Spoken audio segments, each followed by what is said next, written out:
नमस्ते बच्चों, मेरा नाम लकिया आहूजा है और मैं आपको कक्षा 11 के समाजशास्त्र का अध्यापन करवा रही हूँ। तो बच्चों, कक्षा 11 के समाजशास्त्र में हम अपनी प्रथम पुस्तक समाजशास्त्र परिचय का अध्ययन कर रहे हैं और हमने इस पुस्तक के पहले अध्याय को पढ़ना प्रारंभ किया था। हमारे पहले अध्याय का नाम है समाजशास्त्र एवं समाज और इस अध्याय के अब तक हम 4 भाग पढ़ चुके हैं और उन चारों भागों में हमने इस अध्याय के सैद्धांतिक हिस्से को समझ लिया था और आज भाग 5 में हम अभ्यास प्रश्नों का पहला हिस्सा पढ़ने जा रहे हैं। पहला प्रश्न है, निम्नलिखित में से कौन सा कथन गलत है? तो आपको 4 कथन दिए गए हैं। इन 4 कथनों में से कौन सा कथन गलत है ये आपको पता करना है। तो पहला कथन है, समाजशास्त्र का एक कार्य व्यक्तिगत समस्या और जनहित के मुद्दे के बीच संबंध को स्पष्ट करना है। तो बिल्कुल समाजशास्त्र का ये कार्य हमने पढ़ा था कि इसका कार्य व्यक्तिगत समस्या और जनहित का जो मुद्दे हैं उनके बीच क्या संबंध है इसे स्पष्ट करना है। तो ये कथन तो सही है बच्चों। दूसरा कथन है, वर्तमान समय में व्यक्ति एक से अधिक समाजों से जुड़ा हुआ है। बिल्कुल यह कथन भी सही है कि हाँ, वर्तमान समय में व्यक्ति कई समाजों से जुड़ा हुआ है। तीसरा कथन है, समाजशास्त्र में समाज का दार्शनिक तथा धार्मिक अनुचिंतन ही किया जाता है। तो ऐसा है क्या बच्चों? बिल्कुल ऐसा नहीं है। तो पहले हम चौथा कथन देख लेते हैं, फिर उत्तर पता करते हैं। चौथा कथन है, समाजशास्त्र में समाज का विधिवत अध्ययन किया जाता है। तो बिल्कुल समाजशास्त्र में समाज का एक विधिवत प्रकार से, क्रमबद्ध प्रकार से अध्ययन किया जाता है। तो हमारा जो तीसरा कथन है कि समाजशास्त्र में समाज का दार्शनिक तथा धार्मिक अनुचिंतन ही किया जाता है, यह बिल्कुल गलत है और इसीलिए इस पहले प्रश्न में उत्तर होगा से। दूसरा प्रश्न है, समाजशास्त्रीय दृष्टि से समकालीन गरीबी का कारण है। तो गरीबी का कारण समाजशास्त्रीय दृष्टि से क्या माना जाता है देखते हैं। पहला विकल्प है, वर्ग समाज में असमानता की संरचना का होना। क्या ऐसा है? दूसरा विकल्प है, काम से जी चुराना। तीसरा विकल्प है, परिवार का उचित बजट बनाने में अयोग्य होना और चौथा है, कार्य के लिए स्थानांतरण से डरना। बिल्कुल बच्चों, आप पहचान ही गए होंगे कि जब हम समाजशास्त्रीय दृष्टि से देखते हैं तो हमारे वर्ग समाज में जो असमानता की संरचना है उसे ही गरीबी का प्रमुख कारण माना जाता है। तो प्रश्न संख्या 2 में उत्तर होगा ए। प्रश्न संख्या 3 है, समाजशास्त्र का संस्थापक समझा जाता है। तो 4 नाम आपको दिए गए हैं, इन चारों में से किसे समाजशास्त्र का संस्थापक माना जाता है?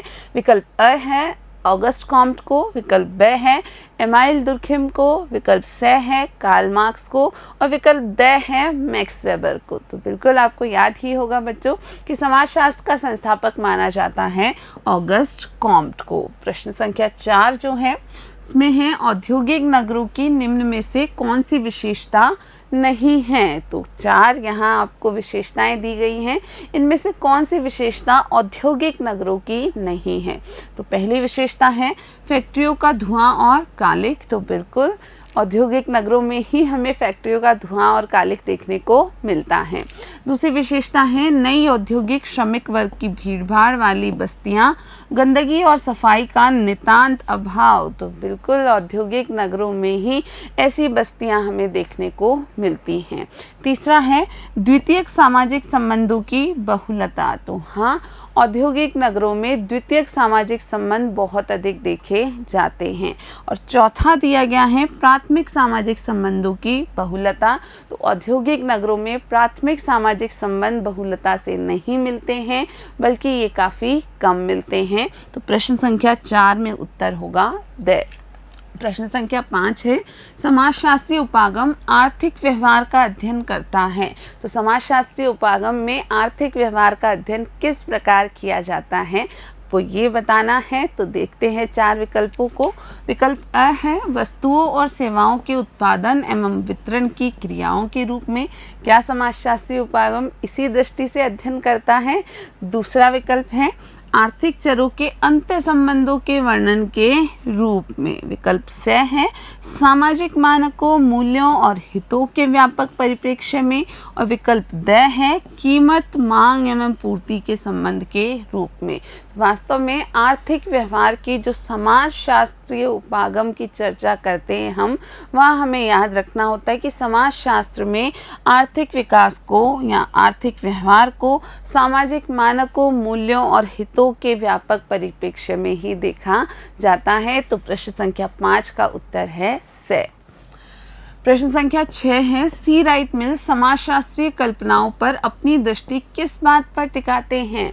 तो सी राइट मिल्स द्वारा समाजशास्त्रीय कल्पनाओं पर अपनी दृष्टि किस प्रकार टिकाई गई है। तो उत्तर है सी राइट मिल्स समाजशास्त्रीय कल्पनाओं पर अपनी दृष्टि मुख्यतः इस बात को सुलझाने पर टिकाते हैं कि किस तरह व्यक्तिगत हित और जनहित परस्पर संबंधित हैं। तो सी राइट मिल्स इसी बात पर अपनी दृष्टि टिकाते हैं कि किस प्रकार व्यक्तिगत हित और जनहित के मुद्दे परस्पर संबंध रखते हैं। प्रश्न संख्या 7 है अमर्त्य सेन ने भारतीय समाज में व्याप्त किन किन असमानताओं का उल्लेख किया है। तो अमर्त्य सेन ने कुछ विशिष्ट असमानताओं का उल्लेख किया है, हमने अध्याय में उनकी चर्चा की थी। तो उत्तर देखते हैं बच्चों। अमर्त्य सेन के उद्धरण में संपत्ति, शिक्षा, राजनीतिक शक्ति, अवसरों तथा सामाजिक सम्मान संबंधी असमानताओं का उल्लेख किया गया है। प्रश्न संख्या 8 है ज्ञानोदय क्या है। ज्ञानोदय एक यूरोपीय बौद्धिक आंदोलन है जो 17वीं सदी के अंतिम वर्षों तथा 18वीं सदी में चला। यह आंदोलन कारण और व्यक्तिवाद पर बल देता है। तो बिल्कुल हमने अध्याय में ज्ञानोदय की भी चर्चा की थी और हम जानते हैं कि ये एक यूरोपीय बौद्धिक आंदोलन था जो कि 17वीं 18वीं शताब्दी में चला था, और वास्तव में इस आंदोलन में सबसे अधिक बल दिया गया कारण और व्यक्तिवाद पर। प्रश्न संख्या 9 है उन भौतिक मुद्दों का उल्लेख कीजिए जिनकी समाजशास्त्र की रचना में भूमिका है। तो हाँ, कुछ ऐसे भौतिक मुद्दे थे जिनकी की समाजशास्त्र की रचना में महत्वपूर्ण भूमिका है। तो आइए देखते हैं इसका उत्तर। समाजशास्त्र की रचना में जिन भौतिक मुद्दों की प्रमुख भूमिका रही है वे हैं औद्योगिक क्रांति और पूंजीवाद पर आधारित नए गतिशील आर्थिक क्रियाकलाप। तो बिल्कुल औद्योगिक क्रांति और पूंजीवाद यहाँ महत्वपूर्ण घटनाएं थी और उन पर आधारित जो नए गतिशील क्रियाकलाप हुए उन्हीं के कारण समाजशास्त्र की उत्पत्ति मानी जाती है। प्रश्न संख्या 10 है नए औद्योगिक शहरों की विशेषताओं का उल्लेख कीजिए। तो नए औद्योगिक शहरों की क्या विशेषताएं होती हैं, इनका हमें उल्लेख करना है। तो बिल्कुल एक अभी हमने जो बहुचयनात्मक प्रश्न था उसमें देखा था कि इन नए औद्योगिक शहरों की क्या विशेषताएं होती हैं। नए औद्योगिक शहरों की विशेषताएं थी फैक्ट्रियों का धुआं और कालिख, नई औद्योगिक श्रमिक वर्ग की भीड़भाड़ वाली बस्तियां, गंदगी और सफाई का नितांत अभाव, नए प्रकार की सामाजिक अंतःक्रिया तथा समय के महत्व का बढ़ना। तो बिल्कुल इन नए औद्योगिक शहरों में ये सारी विशेषताएं देखने को मिलती थी। तो बच्चों यहाँ हमने हमारे प्रथम अध्याय का जो अभ्यास प्रश्नों का पहला भाग है उसे समाप्त कर लिया है। अब हम जो पाठ्य पुस्तक के निबंधात्मक प्रश्न हैं उसे हम इस अध्याय के अगले और अंतिम भाग में हल करेंगे। तो आज के लिए इतना ही। वीडियो देखने के लिए आप सभी का बहुत बहुत धन्यवाद।